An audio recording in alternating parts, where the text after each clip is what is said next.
اعوذ باللہ من الشیطان الرجیم، بسم اللہ الرحمن الرحیم۔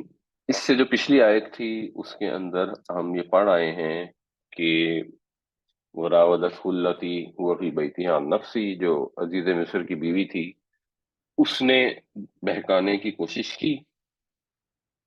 وَلَقَدْ ہمت بِهِ، ہمہ کا مطلب ہوتا ہے ہمت کرنا، ارادہ کرنا، قصد کرنا، اور قد سے اس میں ایمفیسس آ جاتا ہے، تو اس نے تو قصص کر ہی لیا تھا، وہ تو اس کام پر تل ہی گئی تھی۔ وَهَمَّ بِهَا لَوْلَا أَن رَّأَىٰ بُرْهَانَ رَبِّهِ، اور وہ بھی قصد کر لیتا، لو اگر، لا نہ، ان اگر ایسا نہ ہوتا کہ رعا برہان ربی، رعا یرا دیکھنا، وہ دیکھ لیتا اپنے رب کی برہان پر۔ اگر اس نے اپنے رب کی برہان نہ دیکھ لی ہوتی تو وہ بھی قصد کر لیتا۔ ظاہر سی بات ہے، ایک غلام ہے، اگر مالکن خود اس کام پر تلی ہوئی ہے اور اس ایج کے اندر، تو کسی کے لیے بھی بچنا بڑا مشکل ہے۔ بچانے والی جو چیز ہے وہ ایک ہی تھی، وہ اپنے رب کی برہان تھی۔ وہ برہان رب کی کیا تھی؟ بہت سارے اس کے متعلق تفسیریں کی جاتی ہیں۔ صحیح مطلب جو سمجھ آتا ہے وہ یہ ہے کہ ہر انسان کے اندر اللہ تعالیٰ کا ایک نور ہوتا ہے۔ اللہ نے ہر انسان کو شعور بخشا ہے اچھائی اور برائی کا، الہام کیا ہے ہر نفس کے اندر۔ اب وہ نور جو ہے وہ اس کو فرق بتاتا ہے، وہ روکتا ہے اسے برائی سے اور ابھارتا ہے اسے بھلائی پر، اور بھلائی برائی کے اندر اس کو فرق بھی بتاتا ہے۔ جو انہوں نے اس کو کہا بھی کہ میرے آقا نے مجھے اتنا خیال سے رکھا ہے اور میں اس کی حق تلفی کروں، تو حق تلفی کرنے والے تو کبھی فلاح نہیں پا سکتے۔ یہ نور اللہ تعالیٰ ہر ایک کو بخشتا ہے۔ ہر انسان اللہ کی فطرت پر پیدا کیا جاتا ہے، ہر انسان کے اندر یہ ودیت کیا جاتا ہے اس چیز کا شعور۔ کچھ لوگ ہیں جو اس کی قدر کرتے ہیں، اس نور کی رہنمائی قبول کرتے ہیں، تو یہ ان کے اندر سٹرونگ ہوتا چلا جاتا ہے اور سخت آزمائش میں بھی انہیں بچا لیتا ہے۔ کچھ لوگ ہیں جو اس کی قدر نہیں کرتے، اس کی رہنمائی کو ٹھکراتے رہتے ہیں۔ اگر آپ کبھی دیکھیں، پہلی دفعہ کوئی کسی سرکاری محکمہ میں جاتا ہے اور پہلی دفعہ اس کو رشوت لینی پڑتی ہے، تو اس کے اندر سے آواز آتی ہے کہ یہ غلط ہے، یہ غلط ہے، وہ اس کو ریزسٹ کرتا ہے۔ پھر اس سے ساتھ والے اس کو کنونس کرتے ہیں کہ نہیں نہیں، یہ وہ فلاں، یہ تو ہماری محنت ہے، ہم محنت اتنی کرتے ہیں، ہماری ضروریات اتنی ہوتی ہیں، یا زبردستی اس کی جیب میں کچھ پیسے ڈال دیتے ہیں اپنے لوٹ کے مال میں سے۔ اور پھر آہستہ آہستہ آہستہ جب وہ اس نور کی رہنمائی کو ٹھکراتا چلا جاتا ہے، تو پھر اس کے بالکل محسوس بھی نہیں ہوتا، پھر اس کے اوپر سیاہی چھا جاتی ہے، جو اللہ تعالیٰ نے قرآن شریف میں یہ فرمایا کہ دل جو ہے وہ سیاہ ہو جاتے ہیں۔ تو یہ جو مشرک ہوتے ہیں، بے حیا لوگ ہوتے ہیں، رشوت کھانے والے ہوتے ہیں، جو بھی غلط کام انسان کرتا ہے وہ اس برہان کو اگنور کر کے کرتا ہے۔ اور اللہ کے نبی، ظاہر سی بات ہے، وہ تو ویسے ہی اخلاق کے اعلیٰ ترین درجہ پر فائز ہوتے ہیں، تو ان کے ہاں یہ نور اتنا قوی ہوتا ہے کہ اس مشکل وقت میں بھی اس نور نے محفوظ رکھا۔ کذالک، اسی طرح، آگے ہے محذوف، یعنی کذالک ہے، پھر آگے لنصرف عنہ، تاکہ ہم پھیر دیں اس سے، یعنی اسی طرح ہم نے کیا، یعنی ہم نے جو اپنی برہان تھی اس کو دکھائی، ہم نے اس کو ثابت قدم رکھا۔ کیوں رکھا؟ تاکہ ہم پھیر دیں اس سے السوء والفحشاء، برائی کو اور بے حیائی کو ہم اس سے دور رکھیں، اس کے قریب نہ پھٹک پڑے۔ یہ انبیاء کیونکہ معصوم ہوتے ہیں تو اللہ تعالیٰ ان کی حفاظت فرماتا ہے، لیکن اس معصوم ہونے کا مطلب یہ نہیں ہوتا کہ ان سے گناہ کی، لغزش کی، خطا کی استطاعت لے لی گئی ہے۔ جیسے فرشتے جو ہیں وہ تو پھر ہی نہیں سکتے اپنے رب کے حکم سے، ایک سیکنڈ آگے پیچھے نہیں ہو سکتے، لیکن انبیاء انسان ہی ہوتے ہیں، مگر ان کی برہان اتنی زبردست ہوتی ہے کہ ان کا نفس جو ہے وہ کبھی گناہ کا قصد کرتا نہیں ہے۔ انہ من عبادنا المخلصین، بے شک وہ تھا ہمارے مخلص بندوں میں سے۔ عبد کی جمع ہے عباد، مخلص جو ہے بنیادی طور پر یہ کیسے بنا ہے؟ خلص یخلص کا مطلب ہوتا ہے الگ ہونا، ملاوٹ سے پاک ہونا، خالص ہونا۔ اس سے پھر جب باب افعال بنے گا اس کا مطلب ہوگا الگ کرنا۔ تو باب افعال میں جو فاعل ہوتا ہے وہ مخلص کو بنے گا، مسلم کے وزن پر۔ تو مخلص وہ ہوتا ہے جو اپنے آپ کو الگ کر کے رکھتا ہے، اپنے آپ کو خالص کر لیتا ہے۔ جو اچھے نیک خدا ترس لوگ ہوتے ہیں وہ مخلص ہوتے ہیں۔ مخلص جو ہے یہ مفعول ہے، تو اس کا مطلب وہ ہے جس کو الگ کر لیا گیا، جس کو چن لیا گیا، جس کو ملاوٹ سے پاک کر دیا گیا، جس کو چھانٹ لیا گیا، برگزیدہ۔ تو وہ ہمارے برگزیدہ بندوں میں سے تھا بے شک۔ وَلَقَدْ هَمَّتْ بِهِ وَهَمَّ بِهَا لَوْلَا أَن رَّأَىٰ بُرْهَانَ رَبِّهِ۔ بلکہ زیادہ اس کو صحیح پڑھنے کا طریقہ ہوتا ہے کہ یہاں پہ سٹاپ کریں، وَلَقَدْ هَمَّتْ بِهِ وَهَمَّ بِهَا لَوْلَا أَن رَّأَىٰ بُرْهَانَ رَبِّهِ كَذَٰلِكَ لِنَصْرِفَ عَنْهُ السُّوءَ وَالْفَحْشَاءَ إِنَّهُ مِنْ عِبَادِنَا الْمُخْلَصِينَ۔ اور وہ اس کی طرف بڑھ چکی تھی، اس عورت نے تو اس کا قصد کر ہی لیا تھا، وہ بھی اس کا قصد کر لیتا اگر اس نے نہ دیکھ لی ہوتی اپنے رب کی برہان۔ اسی طرح ہم نے کیا تاکہ ہم پھیر دیں، دور کر دیں اس سے برائی کو اور بے حیائی کو، بے شک وہ ہمارے برگزیدہ بندوں میں سے تھا۔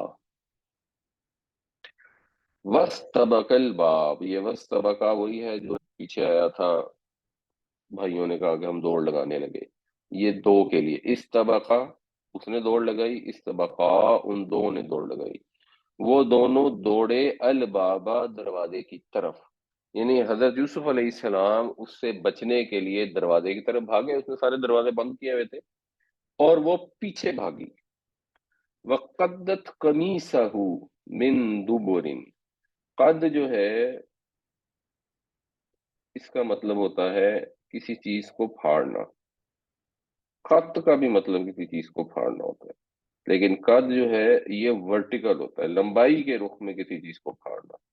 جب ہم کپڑے کو پھاڑتے ہیں، سوٹ کو جب پھاڑتے ہیں، تھان کو اس سے سوٹ نکالتے ہیں تو وہ قط ہوتا ہے، یا یہ جو تختی پر قلم استعمال کی جاتی ہے اس کو جو کٹ لگاتے ہیں اسے قط کہتے ہیں، لیکن جب لمبائی کے رخ پھیرتے ہیں تو اس کو قد کہتے ہیں۔ انسان کا قد بھی اسی وجہ سے قد ہوتا ہے کہ لمبائی کے رخ ہوتا ہے۔ تو وہ قدت قمیصہ من دبر، اور اس نے پھاڑ دیا کرتا اس کا پیچھے سے۔ تو حضرت یوسف علیہ السلام اس سے بچنے کے لیے بھاگے ہوں گے تو اس کا ہاتھ قمیص پر پڑا ہوگا اور وہ اس چکر میں وہ پھٹ گیا۔ تو یہ دو چیزیں ہو گئی، وہ دروازے کی طرف بھاگے، اس عورت نے یوسف علیہ السلام کا کرتا پیچھے سے پھاڑ دیا۔ وہ الفیا، الفیا پھر یہ دو کا تثنیہ کا ڈول کا صیغہ ہے، اور اس کا مطلب ہوتا ہے پا لینا، لیکن اس پا لینے میں اور نارمل پا لینے میں فرق ہے۔ وجدہ تو ہوتا ہے کسی بھی چیز کو پانا، وہ تو ایک چیز ہو گئی۔ ثقیفہ ہوتا ہے ایفرٹ کر کے بڑی مہارت سے، جو سورہ بقرہ میں آتا ہے کہ وَقْتُلُوهُمْ حَيْثُ ثَقِفْتُمُوهُمْ، جہاں انہوں نے پاؤ ان کی گھات لگا کے بیٹھ جاؤ، جہاں انہیں پاؤ انہیں قتل کرو۔ الفا جو ہوتا ہے اس کا مطلب ہوتا ہے بائی چانس کسی چیز کو پا لینا، جیسے انسان اپنے آباء و اجداد کو بائی چانس پاتا ہے تو ان کے لیے وجدنا کا لفظ بھی آتا ہے اور الفا نا کا لفظ بھی آتا ہے کہ جس پر ہم نے اپنے باپ دادا کو پایا۔ تو انہوں نے بھی بائی چانس ایسا ہوا، ان کی توقع نہیں تھی کہ دروازے پر پہنچے تو ان دونوں نے پایا سیدہا، اس کے سید کو، اس کے شوہر کو۔ سید ویسے سردار کو کہتے ہیں، ہم سید کہتے ہیں، عربی کا لفظ سید ہے، اور اس جگہ اس کا شوہر مراد ہے، یعنی آقا بھی ہو سکتا تھا لیکن پھر آقا ہوتا تو سیدہ ہو ہوتا۔ تو انہوں نے پایا اس کے شوہر کو لدل باب، لدا کا مطلب ہوتا ہے جیسے لدنا ہوتا ہے کسی جگہ کے پاس، کسی کے پاس، لدنا ہمارے پاس، لدیا میرے پاس، لدل بابی دروازے کے پاس، تو انہوں نے دروازے پر اس کے شوہر کو پایا۔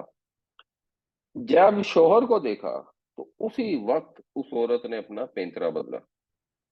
قالت کہنے لگی ما جزاؤ، کیا بدلہ ہے؟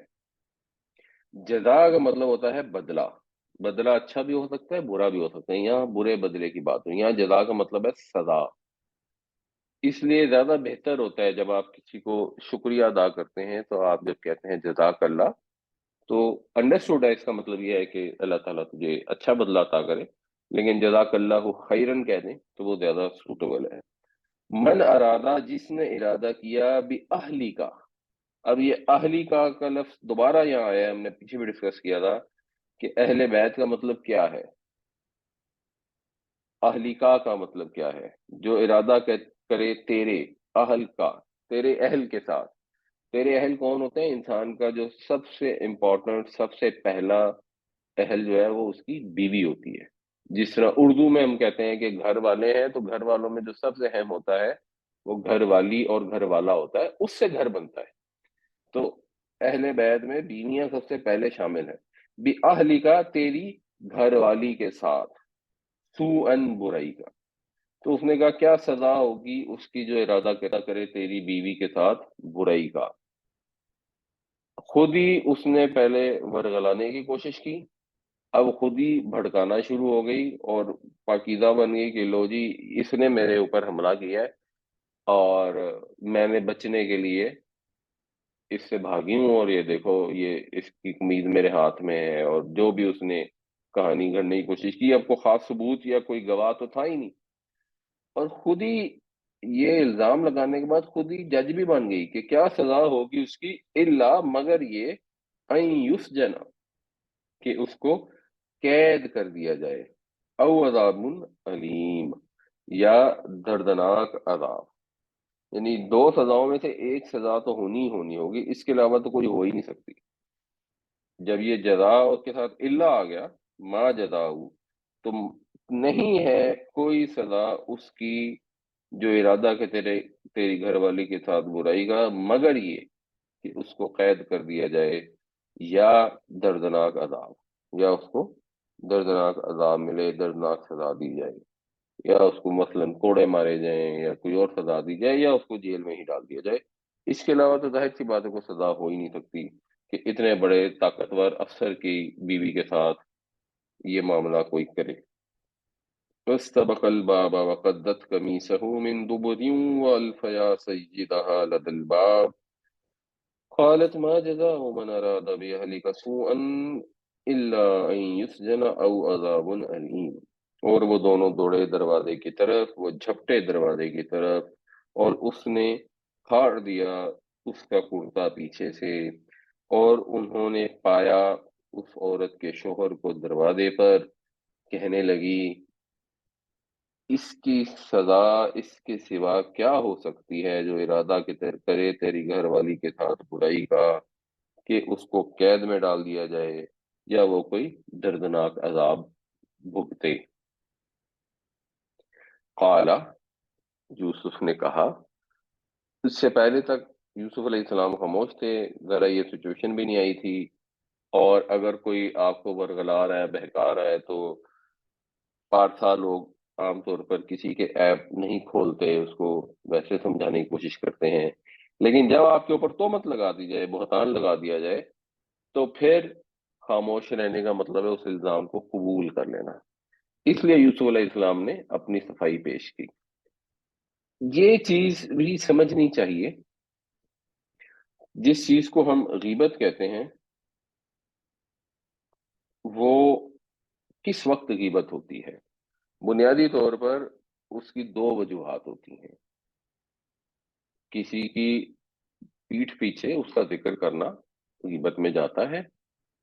مقصد کیا ہوتا ہے؟ جب آپ کا ایک مقصد ہوتا ہے اس کو ڈی گریڈ کرنا، یا آپ کا مقصد ہوتا ہے گوسپ کرنا۔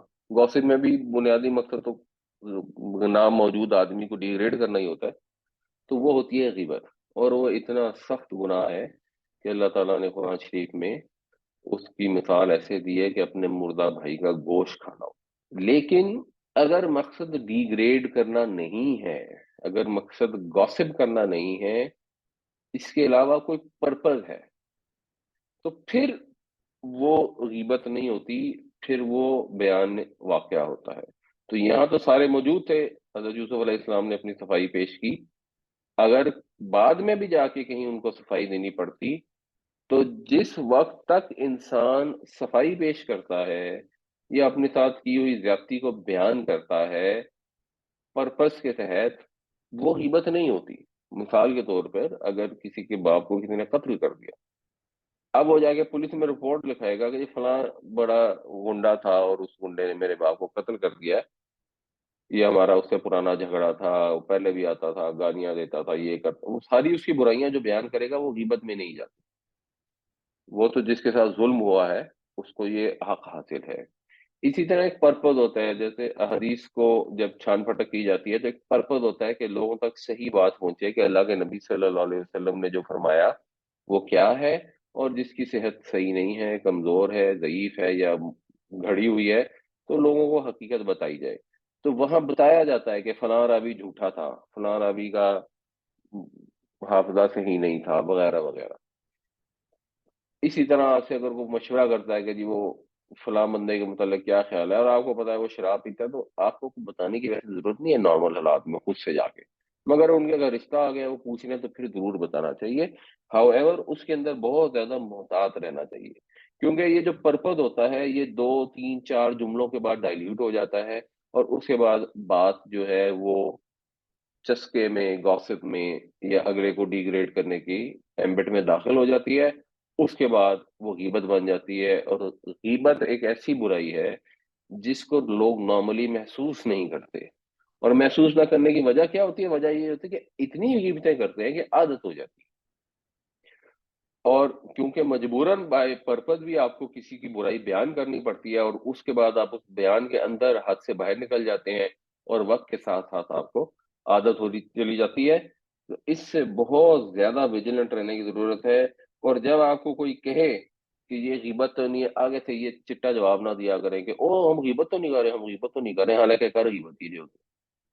اور یہ کام بھی نہ کیا کریں کہ شروع یہاں سے رہیں کہ اللہ معاف کرے کسی کی بات تو نہیں کرنی چاہیے لیکن وہ بندہ بڑا خراب ہے۔ یہ جو اللہ معاف کرے ہم نے اللہ سے توبہ کی ہے یا معافی مانگی ہے، اس کو حضرت علی کہتے ہیں کہ یہ توبۃ القاذبین ہے، یہ جھوٹوں کی توبہ ہے۔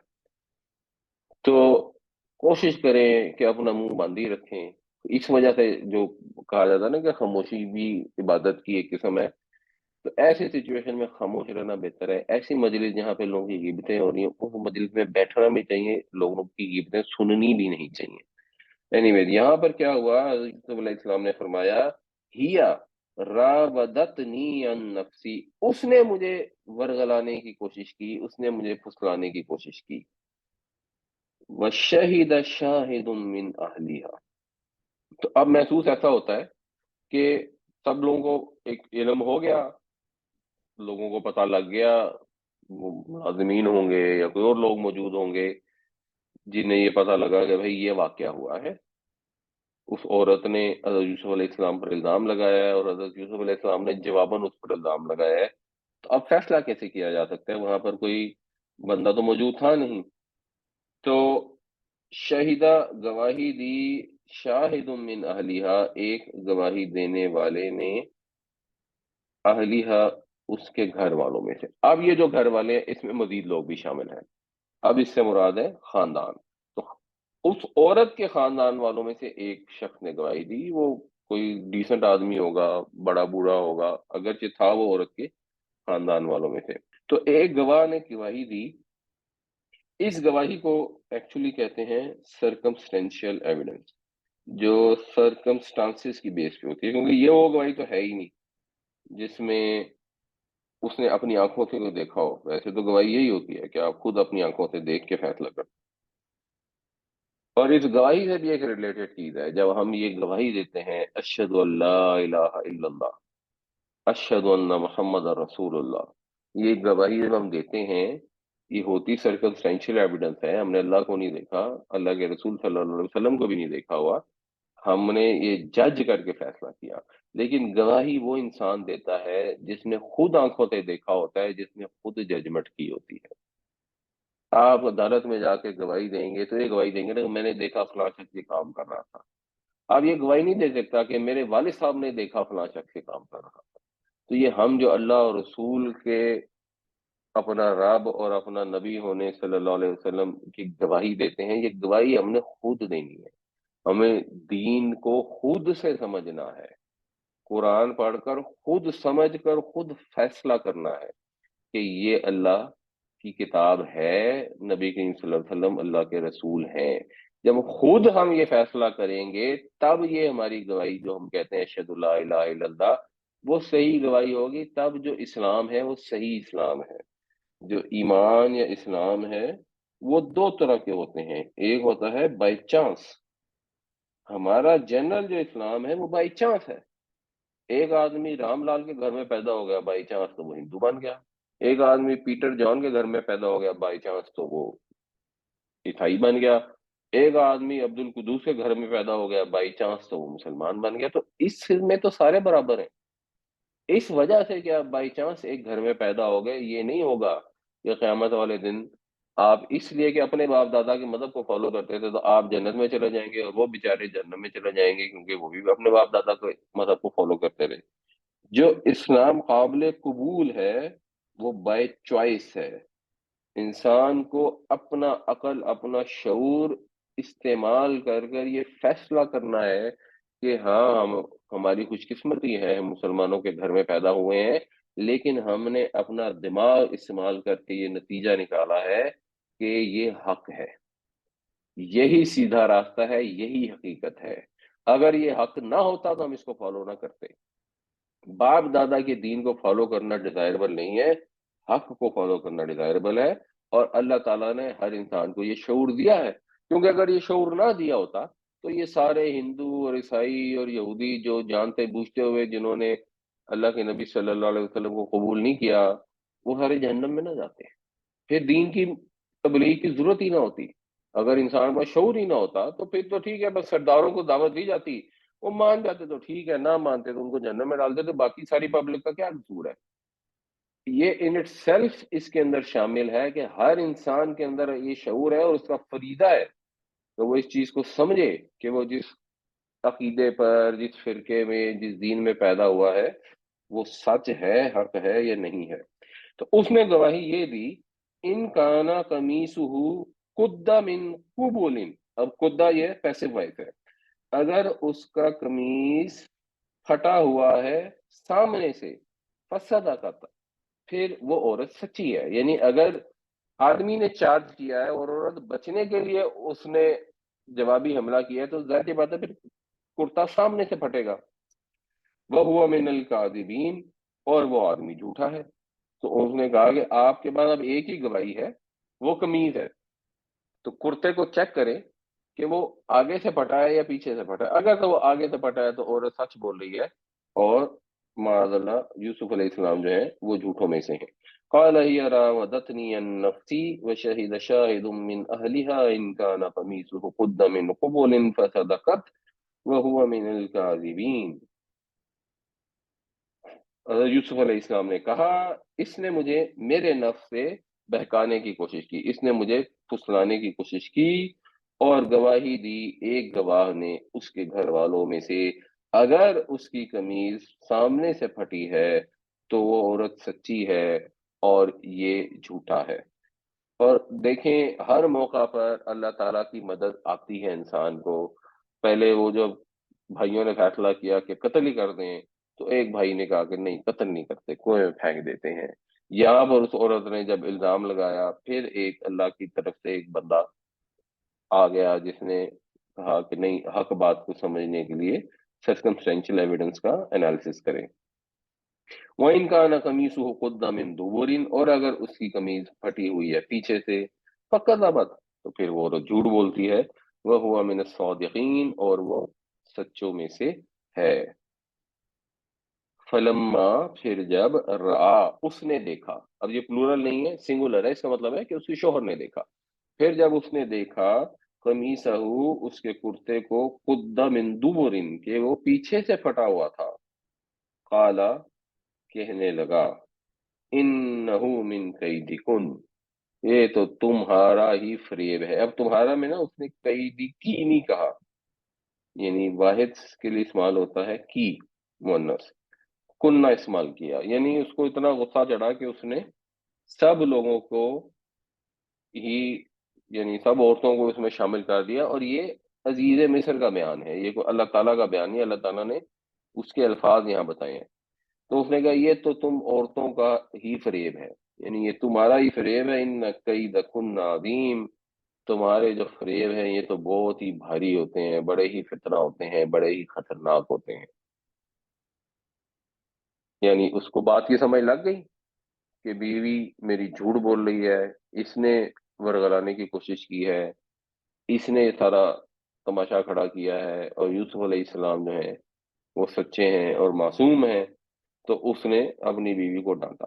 لیکن آپ سوچیں جو ماحول اس وقت مصر کا تھا، اور یہ ایلیٹ سسٹم جب بھی سویلائزیشن آتی ہے سم ہاؤ اس کے اندر ماحول اس طرح کا ڈیولپ ہو جاتا ہے، وہاں پر محفوظ رکھنا زیادہ مشکل ہوتا چلا جاتا ہے۔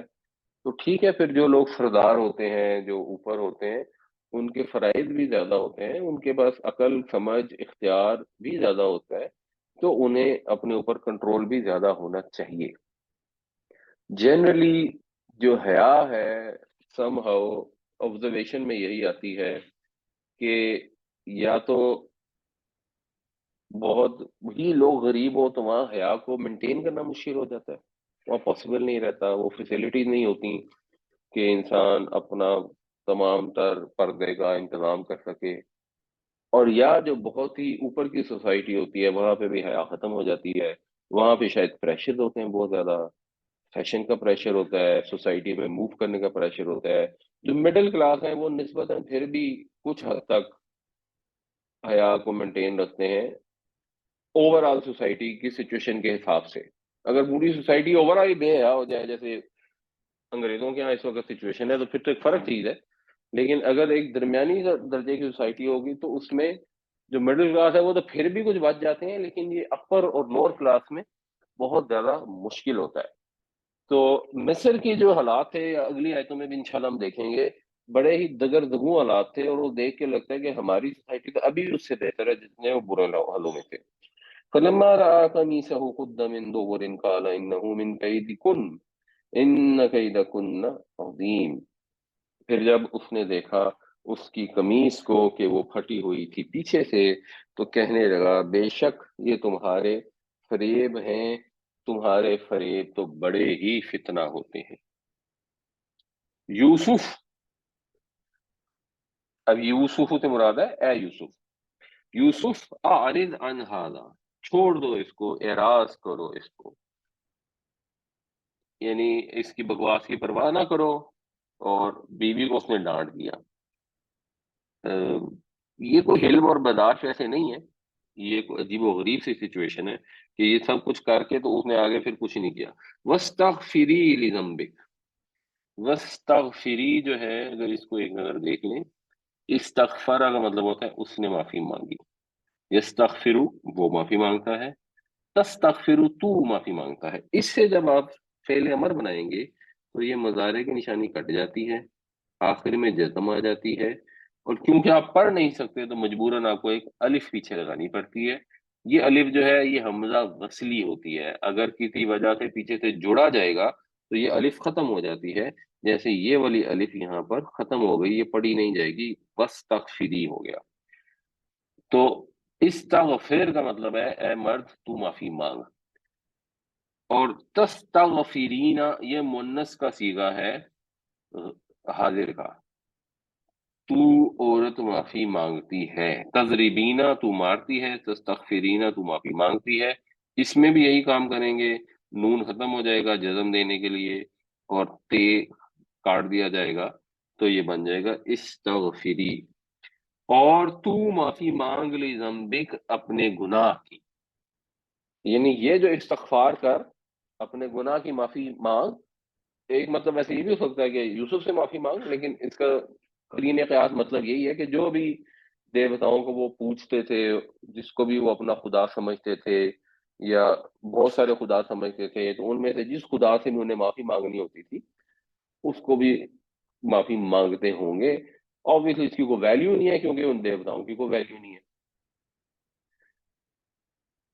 تو لوگ اچھے ہوں، برے ہوں، مسلمان ہوں، غیر مسلم ہوں، مواحد ہوں، مشرک ہوں، گناہ کی اور نیکی کی پہچان تو سب پہ پائی جاتی ہے۔ ایسی ہستی پر بھی کسی نہ کسی حد تک ایمان پایا جاتا ہے جس سے غلطی کے بعد، خطا کے بعد کوئی بخشش مانگنے کی کوشش کرے۔ یہ جو اب ایک ایگزوڈس ہو گیا ہے ایتھیس کا، دہریوں کا، یہ دہریے کبھی بھی اتنے نہیں ہوئے تھے۔ اب وہ بالکل ہی انسان عقل سے باہر نکل گیا ہے، اتنا ہی اسٹوپڈ ہو گیا کہ اس نے بالکل ہی خدا کا انکار کر دیا۔ اور حالانکہ ہونا یہ چاہیے تھا کہ اب سائنس کی ترقی کے بعد تو یہ ممکن ہی نہیں ہونا چاہیے تھا کہ کسی کے ذہن میں یہ خیال بھی آ سکے کہ یہ کائنات خود سے بن سکتی ہے، جب اتنی زیادہ سائنس نے چیزیں بتا دی ہیں۔ مثال کے طور پر اگر ہمارا جو سورج سے ڈسٹنس ہے، جو زمین کی موومنٹ ہے، جو زمین کی گریوٹی ہے، ان میں سے کوئی چیز بھی ذرا سے آگے پیچھے ہوتی تو ممکن ہی نہیں تھا کہ زندگی قائم رہ سکتی۔ یہ تو صرف اس زمین پر جس پہ ہم رہتے ہیں اس کے پتہ نہیں لاکھوں اینگل ہیں، جن لاکھوں اینگل میں سے کوئی سا بھی اینگل خراب ہو جاتا تو زندگی ممکن نہیں تھی۔ صرف پلانٹ کی یہ سچویشن ہے۔ تو اللہ تعالیٰ نے جتنا زبردست سسٹم کریٹ کیا ہے، وہ بڑا ہی احمق اور بڑا ہی اسٹوپڈ ہوگا جو یہ سمجھے گا کہ یہ خود بخود ہو گیا ہے۔ اصل میں وہ لوگ نہ احمق ہوتے ہیں نہ اسٹوپڈ ہوتے ہیں، اصل میں وہ لوگ اپنے نفس کی پیروی کرنا چاہتے ہیں۔ ان کو ایک کوئی کہنے والا چاہیے ہوتا ہے۔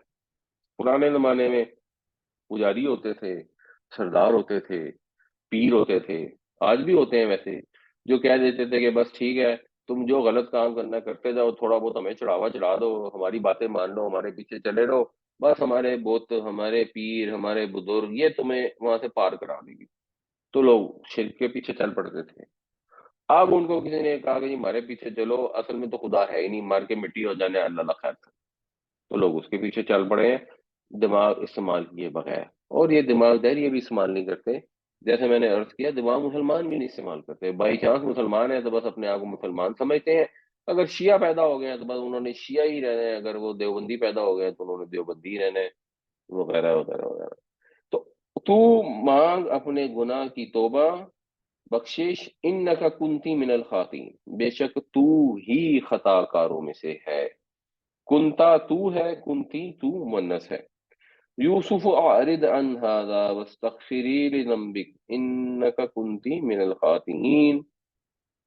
یوسف اس کی پرواہ نہ کر، اس معاملے سے اعراض کر، اس معاملے کو چھوڑ دے، اور اے عورت تو اپنے گناہ کی معافی مانگ، بے شک تو ہی خطا کار ہے۔ وقال نسوۃ فی المدینہ، نسوہ جو ہے یہ امراتن کی جمع ہے، یہ نسوتن بھی ہوتی ہے، نساؤن بھی ہوتی ہے، نسوانن بھی ہوتی ہے، جیسے اردو میں نسوانی کا لفظ استعمال ہوتا ہے۔ اور یہ جب ٹوٹی پھوٹی جمع آتی ہے اور پہلے جب فعل آ جاتا ہے تو مذکر یا مؤنث دونوں میں سے کوئی بھی استعمال ہو سکتا ہے، اس لیے فعل مذکر استعمال ہوا ہے لیکن بات عورتوں کی ہو رہی ہے۔ اور کہا عورتوں نے فی المدینہ تھی، شہر میں۔ اب سب کو پتہ لگ گیا، اگر وہ خاندان والوں کو پہلے پتہ لگا اور پھر آگے بھی پھیلا ہوگا، اور غیبت کا کلچر ہوگا، غاصب کی عادت ہوگی لوگوں کو، تو ان عورتوں نے بھی یہ گفتگو کرنی شروع کر دی۔ کیا؟ امرأۃ العزیز تراود فتاها عن نفسی، فتح کہتے ہیں لڑکے کو، نوجوان کو، پھر خادم یا غلام کے لیے بھی یہ لفظ استعمال کیا جاتا ہے۔ تو عزیز کی بیوی وہ تو بہکا رہی ہے اپنے غلام کو، وہ ڈورے ڈال رہی ہے اپنے غلام پر۔ اب یہ بھی سمجھنا چاہیے، اگر کہیں کوئی کسی بھی قسم کا واقعہ ہو جاتا ہے تو اس میں صحیح طرز عمل کیا ہے؟ اس میں صحیح طرز عمل یہ ہے کہ پردہ پوشی کی، آپ کا تو کوئی لینا دینا نہیں ہے۔ یہ ایلیٹ خواتین ہوں گی، اب وہ بیٹھ کے ڈسکشن کر رہی ہیں، گوسپ کر رہی ہیں، چسکے لے رہی ہیں، کیوں؟ انسان خطا کا پتلا ہے، ہر انسان سے کہیں نہ کہیں کوئی نہ کوئی خطا ہو سکتی ہے، ہمیں بھی معلومات میں آتی ہیں فلاں نے یہ غلط کام کر دیا، فلاں نے، بس جس نے جو غلط کام کر دیا وہ جانے، اللہ جانے۔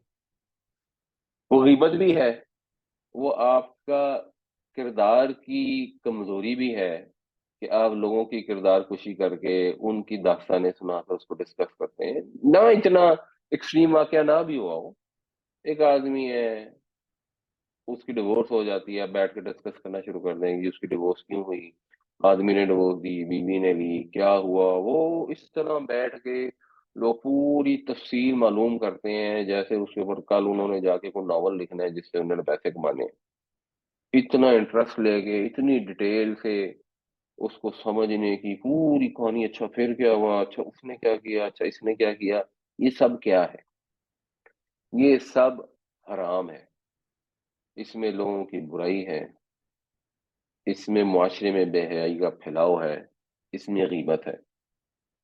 تو ان عورتوں نے یہ آپس میں اب گوسپ کرنی شروع کر دی، یہ افسانہ جو ہے اس کا چرچا ہر جگہ شروع ہو گیا کہ عزیز کی بیوی کو دیکھو بھلا، اپنے غلام پہ دورے ڈال رہی ہے، قد شغفہا حبن، قد تو ہو گیا کہ یہ ہو چکا ہے، کیا ہو چکا ہے؟ شغفہ، شغف جو ہے یہ ویسے تو دل کے اندر چھا جانے کو، دل میں داخل ہونے کو کہتے ہیں شغف۔ ہم بھی ویسے بعض اوقات کہتے ہیں آپ کا کیا شغف ہے، یعنی آپ کی مشغولیت یا آپ کی ہابی کیا ہے، یا آپ کا، پھر ہم آکوپیشن کے متعلق بھی یہ لفظ استعمال کر لیتے ہیں، جو چیز آپ کے دل جس میں انوالو ہے، مراد ہی ہوتی ہے شغفہ، وہ دل میں داخل ہو گیا، ہاں اس کے، یعنی وہ اس کے دل میں داخل ہو چکا ہے، حبن، محبت کے لحاظ سے، یہ حبن جو ہے یہ پھر یہ تمیز بن جاتی ہے کہ یہ ایکسپلین کر رہی ہے داخل ہونے کا مطلب کیا ہے، تو وہ اس کے دل میں داخل ہو گیا ہے محبت کے لحاظ سے۔ بامعاورہ ترجمہ ہم یہ کہیں گے کہ وہ اپنے غلام کے عشق میں دیوانی ہو گئی ہے۔ اب اس کے اندر اس کی ڈیگریڈیشن بھی ہے، اور اس میں بہت ساری چیزیں، یعنی پہلی بات یہ ہے کہ اگر یہ اس نے کام کرنا ہی تھا، یعنی مطلب یوں نہیں ہو رہا کہ وہ یہ کہہ رہی ہوں کہ بھائی یہ کتنا برا کام کیا ہے تو اللہ معاف کرے، اور ایسا کام کبھی نہیں کرنا چاہیے، غیبت بھی کر رہی ہوں تو اس درجے کی کر رہی ہوں، نہیں، غیبت یہ ہو رہی ہے کہ وہ جی کیا کیا بات ہوئی، اگر اس میں ڈورے ہی ڈالنے تھے تو کسی سردار پہ ڈالتی، اپنے غلام پہ ڈورے ڈال رہی ہے، غلام تو ویسے ہی ایک حقیر مخلوق ہوتا ہے، اور اس کے بعد دیکھو اس کی حالت کہ غلام کو بہکانے کی کوشش کی، اور کتنی نکمی ہے کہ غلام کو بہکا ہی نہیں سکی۔ اس کے اندر جو ہڈن ہے وہ یہ ہے کہ ایکچولی ہم ہوتے تو ہم دیکھ لیتے اس کو، یہ اگلی آیتوں سے یہ مضمون جو ہے یہ واضح ہو جائے گا، انا لنراھا فی ضلال مبین، بے شک ہم تو دیکھتی ہیں اس کو کھلی گمراہی میں، ہم تو اس کو کھلی حماقت میں دیکھ رہی ہیں، سری غلطی میں دیکھ رہی ہیں کہ اپنے غلام کے ساتھ یہ کام کرنے کی کوشش کر رہی ہے، اور اوپر سے کیسی احمق ہے کہ بدنام بھی ہو گئی ہے اور نامراد بھی ہے۔ ہم ہوتے تو ایسا چکر چلاتے ہیں کہ وہ غلام کی پارسائی جو ہے وہ اسی وقت ختم ہو جاتی۔ وقال نسوة في المدينة امرأة العزيز تراود فتاها عن نفسه قد شغفها حبا انا لنراها في ضلال مبین، اور کہنے لگیں شہر میں عورتیں کہ عزیز کی بیوی تو اپنے غلام کو بہکا رہی ہے، اس کے عشق میں دیوانی ہو گئی ہے، ہم تو اس کو کھلی حماقت میں دیکھ رہے ہیں۔ فلما سمعت، پھر جب اس نے سنا، سمیع اس مذکر نے سنا، سمیعت اس مؤنث نے سنا، پھر جب اس نے سنا بھی مکری ہننا، ان کے مکر کو، یہ جو مکر کا لفظ ہے اس سے یہ سمجھ آ رہی ہے کہ اصل میں وہ خود اس کو یوسف کے ساتھ اپنا ہنر آزما کر دیکھنا چاہتی تھیں تاکہ ثابت کر سکے کہ بھائی عزیز کی بیوی تم تو بڑی ہی نکمی ہے۔ نعوذ باللہ، یہ سوچیں کہ کس قسم کا معاشرہ تھا اس وقت جہاں پر یہ ڈسکشنز ہو رہی ہیں، یہ پلاننگز ہو رہی ہیں، اور اس کو جب پتہ لگا تو اس کو بھی ظاہر سی بات ہے اس کی بھی ایگو ہرٹ ہوئی، تو اس نے بھی جوابی کارروائی کی، انہوں نے کہا ٹھیک ہے اگر تمہارا یہ خیال ہے تو پھر آ جاؤ۔ ارسلت الیہن، اس نے بھیجا ان کی طرف، یعنی بلاوا بھیجا ان کی طرف، اس نے بلا بھیجا انہیں، وَأَعْتَدَدْ لَهُنَّ، اعتدد جو ہے یہ عین تے اور دال، اتدا یا اتدو کا مطلب ہوتا ہے آمادہ ہونا، تیار ہونا۔ اس سے پھر جو باب افعال بنتا ہے وہ بنتا ہے اعتدا یعتدو، تیار کرنا، اور اس نے تیار کیا لہن ان کے لیے متکئن، متکئن آپ یوں سمجھ لیں جیسے تکیہ ہوتا ہے نا جس کے اوپر آرام سے ٹیک لگا کر بیٹھا جاتا ہے، ویسے اس کا جو روٹ ورڈ ہے نا وہ واو کاف اور حمزہ ہے، یہ واو پھر تے میں کنورٹ ہو جاتی ہے اکثر اس کے اندر۔ تو تکیہ ایسی چیز ہوتی ہے جس سے آپ آرام اور آسائش کے ساتھ ٹیک لگا کر بیٹھتے ہیں، اس میں لگژری کا مفہوم ہوتا ہے۔ تو ظاہر سی بات ہے وہ الیٹ تھی، وزیر اعظم کی بیوی تھی یا جس بھی بڑے افسر کی بیوی تھی، تو اس نے ان کے لیے تیار کرا دیے متکئن، یہ متکئن پھر باب افتعال سے مفعول ہے اور یہ ظرف کے طور پہ استعمال ہوتا ہے، ان کے لیے نشست گاہ، بیٹھنے کی جگہ، آرام سے ٹیک لگا کر بیٹھنے کی جگہ، پرتکلف مجلس، اس نے ان کے لیے ایک پرتکلف نشست گاہ آراستہ کر دی۔ وآتت، آتت کا مطلب ہے دینا، عطا یاتی اس کا مطلب ہوتا ہے پہنچنا، پھر اس سے جو باب فعال بنتا ہے آتا یؤتی، اس کا مطلب ہوتا ہے پہنچانا، کسی کو دینا۔ تو آتت اور اس نے دیا، کل واحدۃ منہن ان میں سے ہر ایک کو، سکینن چھری، سکین جو ہے یہ کسی بھی ایسے آلے کو کہیں گے جو کاٹنے یا ذبح کرنے کے لیے استعمال ہوتا ہے، تو کینچی کو بھی کہہ سکتے ہیں بٹ بیسیکلی چھری کو کہتے ہیں۔ تو ان میں سے ہر ایک کے ہاتھ میں اس نے چھریاں تھما دی۔ وقالت اور کہنے لگی، اب یہ بنیادی طور پر قالت کے اوپر جزم تھا، آگے آ گیا فعل امر اخرج، تو فعل امر اخرج تھا، اس میں حمزہ وصلی تھا، تو یہ جو اس کی پیش تھی وہ تو ختم ہو گئی کیونکہ یہ حمزہ ہی ختم ہو گیا، اور اب اس کو کیونکہ جوڑنا تھا تو پھر جو جزم ہے وہ جنرلی زیر سے جوڑی جاتی ہے۔ وقالت خروج اور کہنے لگی کہ نکل، علیہن ان کے سامنے، ان کے اوپر، یعنی ان کے سامنے آ جا۔ اب عزیز مصر جس قسم کا بھی احمق آدمی تھا یا اس کے لیے کوئی فرق نہیں پڑتا تھا یا غیرت ہی نہیں تھی، اس نے واپس ان کو بس اس کو کہہ دیا بھائی تم بڑی بری ہو، تم معافی مانگ رہے ہو، اس کو کہہ دیا ہاں یہ بڑی بری ہے، تم اس کو اگنور کر دو، اور اس کے بعد پھر وہیں پہ رہ رہے ہیں، اور ابھی اسی گھر میں دونوں ہی رہ جا رہے ہیں۔ یہ حالت تھی معاشرے کی۔ تو اب غلام ہی ہے تو غلام کا سٹیٹس تو یہی ہے کہ غلام کو پھر جب وہ حکم دے گی تو ایسے حکم کو چھوڑ کر جس کے اندر یہ بے حیائی اور بدکاری ہو، باقی حکم تو مان نہیں تھے۔ فلما سمعت بمكرهن ارسلت اليهن واعتدت لهن متكئا واتت كل واحدة منهن سكينا وقالت اخرج عليهن، پھر جب اس نے سنا ان کے مکر کا حال تو بلا بھیجا انہیں اور تیار کی ان کے لیے نشست گاہ، اور دی ان میں سے ہر ایک کو ایک ایک چھری، اور یوسف علیہ السلام سے کہا کہ سامنے آؤ ان کے۔ فلما رأینہ، یہ رأینہ جو ہے یہ ضربنا کے وزن پہ ہے، ضربنا ان سب عورتوں نے مارا، رأینہ ان سب نے دیکھا، ہو اس کو، پھر جب انہوں نے دیکھا یوسف کو،